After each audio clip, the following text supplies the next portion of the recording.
Hi, ನಾನು Sandeep from tech in Kannada. ನಿಮ್ಮೆಲ್ಲರಿಗೂ ಗೊತ್ತಿರಬಹುದು, ಇವತ್ತು ಪೋಕೋದವರು ಒಂದು ಹೊಸ ಫೋನ್ ಲಾಂಚ್ ಮಾಡ್ತಿರುವಂಥದ್ದು ಪೋಕೋ M2 Pro ಅಂತ.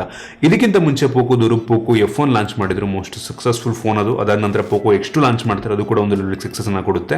ಇದೀಗ ಪೋಕೋ M2 Pro ಅಂತ ಇನ್ನೊಂದು ಮಿಡ್ ಎಂಡ್ ಫೋನನ್ನು ಪೋಕೋದವರು ಲಾಂಚ್ ಮಾಡ್ತಾ ಇರುವಂಥದ್ದು. ಒಂದು ಇಷ್ಟ ಆಗದಿರುವಂಥ ವಿಷಯ ಏನಪ್ಪ ಅಂತಂದರೆ, ಈ ಒಂದು ಪೋಕೋ X2 ಏನಿತ್ತು ಅದು ರೀಬ್ರ್ಯಾಂಡೆಡ್ ಫೋನ್ ಆಗಿತ್ತು. ಚೈನಾದಲ್ಲಿ ಲಾಂಚ್ ಆದಂಥ K30 ನಮ್ಮ ಭಾರತದಲ್ಲಿ ಹೆಸರನ್ನು ಚೇಂಜ್ ಮಾಡಿ ಪೋಕೋ X2 ಅಂತ ನಮ್ಮ ಭಾರತದಲ್ಲಿ ರಿಲೀಸ್ ಮಾಡಿದ್ರು. ಇದೀಗ ಈ ಒಂದು ಪೋಕೋ M2 Pro ಕೂಡ ರೀಬ್ರ್ಯಾಂಡೆಡ್ ಆಗಿರುವಂಥದ್ದು.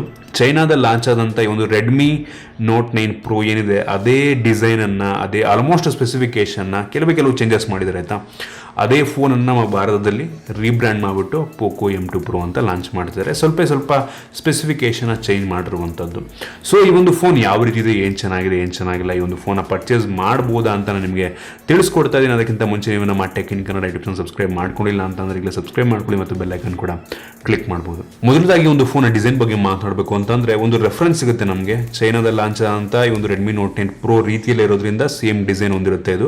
ಸೊ ಫ್ರಂಟಲ್ಲಿ ನಿಮಗೆ ಪಂಚುವಲ್ ಕ್ಯಾಮ್ರಾ ಸಿಗ್ತಾ ಇರುವಂಥದ್ದು, ಹಿಂದ್ಗಡೆ ಕ್ವಾಡ್ ಕ್ಯಾಮ್ರಾ ಸೆಟಪ್ ಸಿಗ್ತಾ ಇದೆ. ಮತ್ತು ನಿಮಗೆ ಫ್ರಂಟ್ ಮತ್ತು ಬ್ಯಾಕ್ ಎರಡು ಸಹ ಗ್ಲಾಸ್ ಆಗಿರುವಂಥದ್ದು, ಗೊರೆ ಗ್ಲಾಸ್ 5, ಮತ್ತು ಇದೊಂದು ಪ್ಲಾಸ್ಟಿಕ್ ಫ್ರೇಮ್ ಆಗಿರುವಂಥದ್ದು. ಡಿಸೈನ್ ನಿಮ್ಗೆ ನೋಡ್ತಾ ಇದ್ರೆ ಕಂಪ್ಯಾರಿಸನ್ ನೀವು ಮಾಡ್ಬೋದು, ಆಲ್ಮೋಸ್ಟ್ ಸೇಮ್ ಇದೆ. ಇನ್ನು ಈ ಒಂದು ಫೋನ್ ಇರುವಂಥ ಡಿಸ್ಪ್ಲೇ ಬಗ್ಗೆ ಮಾತಾಡಬೇಕು ಅಂತಂದರೆ, ಈ ಒಂದು ಫೋನಲ್ಲಿ 6.67 ಇಂಚಿನ ಫುಲ್ HD+ ರೆಸೊಲ್ಯೂಷನ್ ಹೊಂದಿರುವಂಥ ಒಂದು IPS LCD ಡಿಸ್ಪ್ಲೇ ಇರುವಂಥದ್ದು.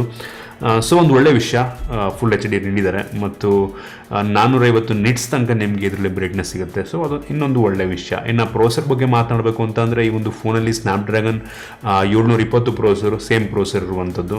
ಸೊ ಸ್ನ್ಯಾಪ್ಡ್ರ್ಯಾಗನ್ 720 ಒಂದು ಒಳ್ಳೆ ಪ್ರೋಸೆಸರ್ ಆಗಿರುವಂಥದ್ದು ಮಿಡ್ ಎಂಡಲ್ಲಿ. ಸೊ ಅದೇನು ಪ್ರಾಬ್ಲಮ್ ಇಲ್ಲ. ಇನ್ನು ಇದರಲ್ಲಿ UFS 2.1 ಸ್ಟೋರೇಜ್ ಇರುವಂಥದ್ದು ಕ್ರೇಜಿ ವಿಷಯ ಅಂತ ಹೇಳಕ್ಕೆ ಇಷ್ಟಪಡ್ತೀನಿ. UFS 2.1 ತುಂಬ ಒಳ್ಳೆಯ ವಿಷಯ, ಒಂದು ತುಂಬ ಫಾಸ್ಟಾಗಿ ಅಪ್ಲಿಕೇಶನ್ ಇನ್ಸ್ಟಾಲ್ ಆಗುತ್ತೆ. ಕಾಪಿ ರೀಡ್ ರೇಟ್ ಎಲ್ಲ ತುಂಬ ಚೆನ್ನಾಗುತ್ತೆ. ಸೊ ಸ್ಮೂತ್ ಅನಿಸುತ್ತೆ ನಿಮಗೆ. ಇನ್ನು ವೇರಿಯಂಟ್ಗಳ ಬಗ್ಗೆ ನನಗಿನ್ನೂ ಅಷ್ಟೊಂದು ಗೊತ್ತಿಲ್ಲ. Most 4GB RAM, 64GB internal memory basic variant ಇರುತ್ತೆ ಅಂತ ಅನ್ಕೋತೀನಿ. ಮತ್ತು ಇನ್ನೊಂದು 6GB ರ್ಯಾಮ್ ಮತ್ತು 128GB ಇರಬಹುದು, ಇನ್ನೂ ಗ್ಯಾರಂಟಿ ಇಲ್ಲ. ನಾನು ಕ್ಯಾಮ್ರಾ ಬಗ್ಗೆ ಮಾತಾಡಬೇಕು ಅಂತಂದರೆ, ಸೇಮ್ ನಮ್ಮ ಭಾರತದಲ್ಲಿ ಲಾಂಚ್ ಆದಂಥ ಈ ಒಂದು ರೆಡ್ಮಿ ನೋಟ್ 9 Pro ಏನು ಕ್ಯಾಮ್ರಾ ಇತ್ತು ಅದೇ ಕ್ಯಾಮ್ರಾವನ್ನು ಇದರಲ್ಲಿ ಯೂಸ್ ಮಾಡಿ, ಅಂದರೆ ಅದೇ ಸ್ಪೆಸಿಫಿಕೇಶನ್ ಯೂಸ್ ಮಾಡ್ತಿರುವಂಥದ್ದು. 48 ಮೆಗಾಪಿಕ್ಸೆಲ್ನ ಮೈನ್ ಸೆನ್ಸಾರು, 8 ಮೆಗಾಪಿಕ್ಸೆಲ್ನ ಅಲ್ಟ್ರಾ ವೈಡ್ ಆಂಗಲ್ ಲೆನ್ಸು, ಮತ್ತು 5 ಮೆಗಾಪಿಕ್ಸೆಲ್ ಮ್ಯಾಕ್ರೋ ಲೆನ್ಸು, ಮತ್ತು ಇನ್ನೊಂದು 2 ಮೆಗಾಪಿಕ್ಸೆಲ್ ಡೆಪ್ತ್ ಸೆನ್ಸಾರು. ಸೇಮು ಕ್ಯಾಮ್ರಾದಲ್ಲಿ ಏನೂ ಚೇಂಜಸ್ ಇಲ್ಲ. ಇನ್ನು ರೇರ್ ಕ್ಯಾಮ್ರಾ 16 MP, ಸೇಮ್ ಅದರಲ್ಲೂ ಏನೂ ಚೇಂಜಸ್ ಇಲ್ಲ. 16 ಮೆಗಾಪಿಕ್ಸೆಲ್ನ ಒಂದು ಮೇನ್ ಕ್ಯಾಮ್ರಾ, ಫ್ರಂಟ್ ಕ್ಯಾಮ್ರಾ ಆಗಿರುವಂಥದ್ದು. ಸೊ ಅದನ್ನು ಬಿಟ್ಟರೆ ಉಳಿದ ಸ್ಪೆಸಿಫಿಕೇಶನ್ನು ಬ್ಯಾಟ್ರಿ ಆಯಿತಾ. ಬ್ಯಾಟ್ರಿ ಬಂದುಬಿಟ್ಟು 5000 mAh ಕೆಪಾಸಿಟಿ ಬ್ಯಾಟ್ರಿ ಇರುವಂಥದ್ದು, ಜೊತೆಗೆ 33 ವ್ಯಾಟ್ನ ಫಾಸ್ಟ್ ಚಾರ್ಜಿಂಗ್ ಅಡಾಪ್ಟರ್ ನಿಮಗೆ ಬಾಕ್ಸ್ ಒಳಗೆ ನೀಡ್ತಾ ಇದ್ದಾರೆ. ಅದೊಂದು ಒಳ್ಳೆ ವಿಷಯ ಅಂತ ಹೇಳ್ಬೋದು. ಇನ್ನು ಸೆಕ್ಯೂರಿಟಿ ಫೇಸ್ ಅನ್ಲಾಕ್ ಯೂಶುವಲ್ ಇದ್ದೇ ಇರುತ್ತೆ. ಇನ್ನು ಸೈಡ್ ಮೌಂಟೆಡ್ ಫಿಂಗರ್ ಪ್ರಿಂಟ್ ಸೆನ್ಸರ್ನೇ ಒಂದು ಫೋನಲ್ಲಿ ನೀಡ್ತಾ ಇದ್ದಾರೆ.